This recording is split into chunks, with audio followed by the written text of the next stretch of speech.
राम राम जी सभी को।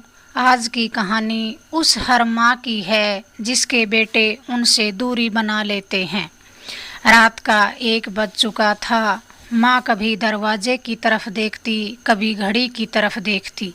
माँ के चेहरे पर चिंता की लकीरें साफ साफ दिखाई दे रही थी। थोड़ी देर बाद दरवाजे पर घंटी बजी। माँ ने उम्मीद के साथ जल्दी से दरवाज़ा खोला। वह बड़ी खुश हुई क्योंकि उसका बेटा और बहू सुबह से बाहर किसी काम से गए थे। बेटा बहू को दरवाजे पर देखकर माँ बड़ी खुश हुई और बोली, बेटा इतनी देर क्यों हो गई? मैं तो डर सी गई थी कि कहीं कोई अनहोनी न हो जाए। बेटा बोला, माँ मैं अब छोटा बच्चा नहीं रहा, आप मेरी चिंता मत किया करो।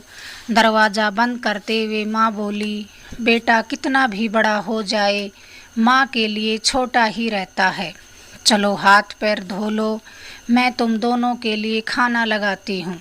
बहू बोली, माँ जी हम खाना बाहर खाकर आए हैं, आप खा लीजिए।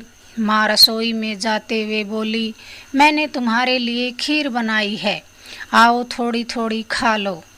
बहू बोली, माँ जी आपको एक बार का कहा समझ नहीं आता क्या?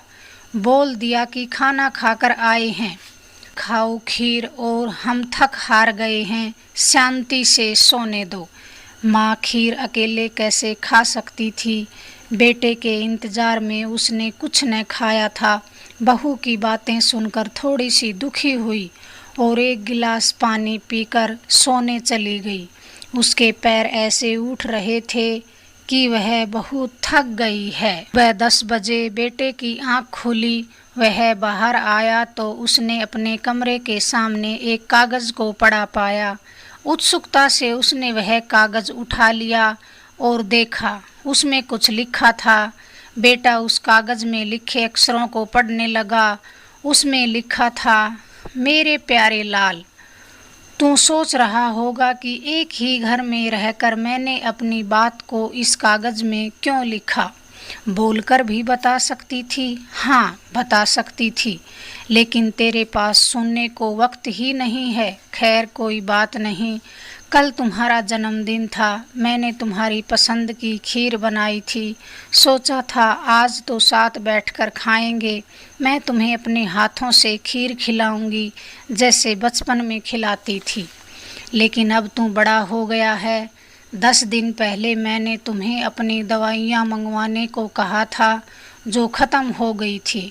अगर वक्त मिले तो ला देना, मुझे थोड़ी राहत मिलेगी। बेटे को याद आया, हाँ माँ ने तो दवाइयाँ लाने को कहा था। ओहो, ये मुझसे बड़ी भूल हो गई। वह भागा माँ के कमरे की तरफ। देखा तो माँ आज अभी तक सोई हुई थी। ऐसा पहले कभी न हुआ था कि माँ इस समय तक सोए। बेटे ने माँ को पकड़कर जगाने की कोशिश की, लेकिन माँ तो गहरी नींद में सो चुकी थी। और अंत में माँ बाप जीवित हैं तो उनका ख्याल रखें जैसे उन्होंने हमारा ध्यान बचपन में रखा था। जब वे चले जाएंगे तो पछतावे के सिवा कुछ न बचेगा। कहानी अच्छी लगे तो वीडियो को लाइक तथा शेयर कर देना, चैनल को सब्सक्राइब कर देना। राम राम जी।